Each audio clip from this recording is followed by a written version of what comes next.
Hello friends, welcome to my YouTube channel. अब तक इस सीरीज में हम पढ़ चुके हैं फोटो इलेक्ट्रिक इफेक्ट और कॉम्पटन इफेक्ट। दोनों ही इफेक्ट से ये कंक्लूजन निकला था कि लाइट, जिसे अब तक हम वेव मानते आ रहे थे, वो वेव के साथ साथ पार्टिकल भी है। ये हमारा इन दोनों इफेक्ट का कंक्लूजन निकला था। और आज हम पढ़ने जा रहे हैं वेव पार्टिकल ड्यूलिटी। डिटेल में पढ़ेंगे भी क्या होता है। बहुत ही आसान सा कंसेप्ट है। ऑलमोस्ट हर एग्जाम में इस पर एक क्वेश्चन रहेगा। +2 से लेकर MSc तक लेवल के जितने भी एग्जाम हैं, first grade, second grade, IIT JAM, IIT JEE, NET, हर एग्जाम में एक क्वेश्चन इस पर आराम से मिलेगा। बहुत ही छोटा सा टॉपिक है, देखते हैं इसको। तो भाई ये टॉपिक दिया था भाई डी ब्रोए ने 1924 में। ये स्पेलिंग डी ब्रोगली टाइप लग रही है, लेकिन इसको डी ब्रोए पढ़ते हैं। सेकंड थिंग भाई, 1924 में इन्होंने एक कंसेप्ट दिया। 1927 में किसी ने इसका एक्सपेरिमेंटल प्रूव कर दिया। तो 1929 में इनको इस थ्योरी के लिए नोबेल पुरस्कार मिला। ये कोई छोटा मोटा आदमी नहीं था भाई, डी ब्रोगली। ये पहली बात तो ये हिस्ट्री का स्टूडेंट था, ये फिजिक्स का स्टूडेंट नहीं था, ये हिस्ट्री का स्टूडेंट था। इनके जो ब्रदर थे वो फिजिक्स के स्टूडेंट थे। इन्होंने थोड़ा बहुत काम देखा और अपनी एक थ्योरी दी 1924 में, जो रियल में प्रूव भी होगी। तो भाई नोबेल मिल गया। आप इनका नाम पढ़ सकते हो। उनका नाम था प्रिंस लुइस। तो भाई ये राजा महाराजाओं की फैमिली से था, छोटा मोटा आदमी नहीं था, इसलिए भाई प्रिंस लुइस था ये। अब हम देखते हैं क्या होता है वेव पार्टिकल ड्यूलिटी, क्या कंसेप्ट दिया था डी ब्रोए ने। तो भाई डी ब्रोए के अकॉर्डिंग डी ब्रोए ने जो भी थ्योरी चल रही थी उनको देखा। तो हमने अभी तक ऑब्जर्व किया, जो लाइट है वो भाई वेव भी है और लाइट हमारी पार्टिकल भी है। ये हमारा इस्टेब्लिश हो चुका था पहले।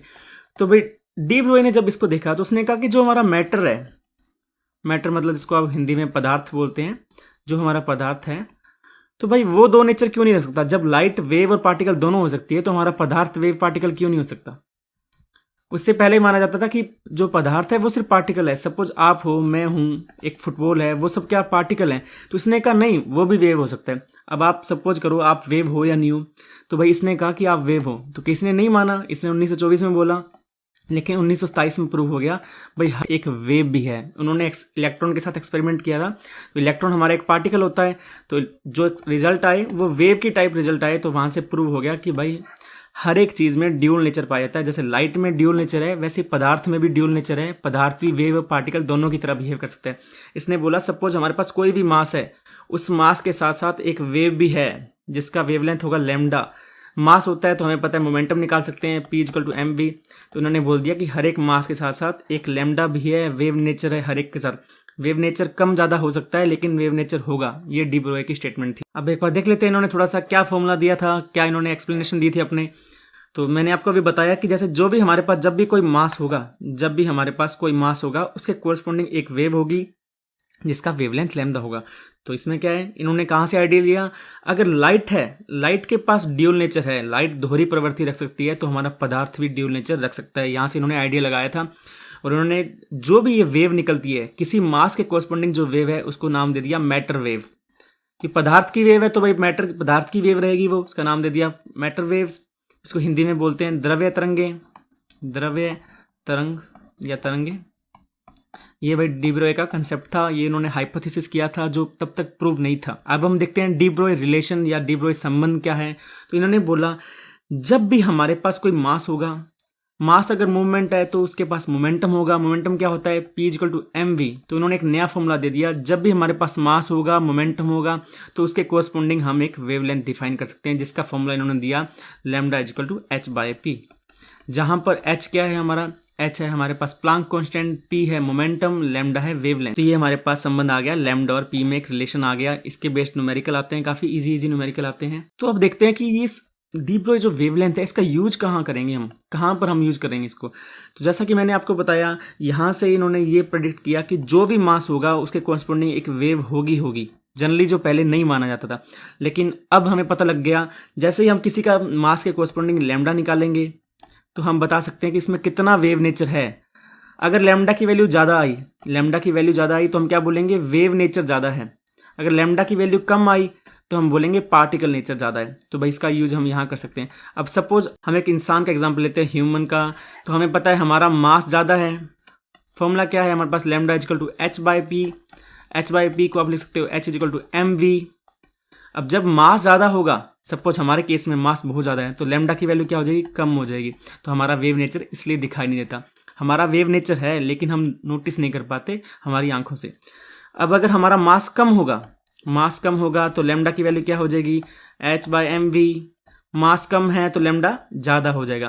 तो ये होता है इलेक्ट्रॉन प्रोटॉन के केस में, बिकॉज इलेक्ट्रॉन का मास हमारे कंपेयर में बहुत ज़्यादा कम है, उसके कारण उसके पास वेव नेचर हमसे बहुत ज़्यादा है, जो कि हम ऑब्जर्व कर सकते हैं माइक्रोस्कोप के थ्रू। जैसा कि मैंने आपको पहले बताया कि ये उन्होंने 1924 में कल्पना की थी और 1927 में डेविसन जर्मर नाम के एक साइंटिस्ट ने इलेक्ट्रॉन का यूज किया। उन्होंने क्या किया, इलेक्ट्रॉन को निकल के क्रिस्टल के ऊपर फोकस करवाया, मतलब इलेक्ट्रॉन की एक गन बनाई उन्होंने। जैसे हमारी गन होती है, उसमें से गन फायर करते हैं हम लोग, बुलेट फायर करते हैं, तो यहाँ उन्होंने एक इलेक्ट्रॉन की गन बनाई। यहाँ से इलेक्ट्रॉन गए, इलेक्ट्रॉन जो कि एक पार्टिकल है, और पार्टिकल को उन्होंने निकल के क्रिस्टल के ऊपर फायर किया। तो जैसा कि हमने पहले डिफ्रैक्शन पढ़ा होगा आपने, डिफ्रैक्शन, उसमें क्या होता है, उसमें था एक्सरे को हम किसी पार्टिकल के ऊपर फेंकते हैं और यहाँ पर डिफ्रैक्शन पैटर्न आता है, इस टाइप का डिफ्रैक्शन पैटर्न बनते हैं अलग अलग। तो यहाँ पर सेम पैटर्न इलेक्ट्रॉन के साथ ऑब्जर्व किया गया, सेम पैटर्न इलेक्ट्रॉन के साथ ऑब्जर्व किया, तो वहाँ से पता लगा भाई इलेक्ट्रॉन भी एक वेव की तरह बिहेव कर रहा है। पहले क्या था, सिर्फ एक्सरे के साथ ये सीन था, तो एक्सरे एक वेव माना गया था। अब जब इलेक्ट्रॉन ने भी ये कर दिया तो भाई प्रूव हो गया भाई इलेक्ट्रॉन भी वेव है, और इलेक्ट्रॉन क्या है, पार्टिकल है, पार्टिकल वेव की तरह बिहेव कर रहे हैं, मतलब ये ड्यूल नेचर हो गया। तो क्या इस्टेब्लिश हो गया कि नेचर में हर एक चीज़ ड्यूल बिहेव करती है, वो वेव की तरह भी काम कर सकती है और पार्टिकल की तरह भी काम कर सकती है। अब हम इसके बेस न्यूमेरिकल देखते हैं। ये न्यूमेरिकल में भी आपको होमवर्क टाइप दे रहा हूँ, आप ट्राई करना, अगर होते हैं तो बहुत अच्छी बात है, नहीं तो हम नेक्स्ट वीडियो में साथ में ट्राई करेंगे। इसमें हमें क्या है, हमें डी ब्रोई वेवलेंथ निकालना है, मतलब हमें लैम्डा की वैल्यू निकालनी है। इसमें हमें दे रखा है काइनेटिक एनर्जी। काइनेटिक एनर्जी हमें गिवन है 70 MeV। हमारे पास फॉर्मूला है lambda is equal to h/p। अब हमारे पास h की वैल्यू है, लैम्डा निकालना है, तो आप कहीं से p निकालो। काइनेटिक एनर्जी हमें गिवन है, तो काइनेटिक एनर्जी और p में कोई रिलेशन होगा, वो हमें निकालना होगा, और वहाँ से हम लैम्डा निकाल सकते हैं।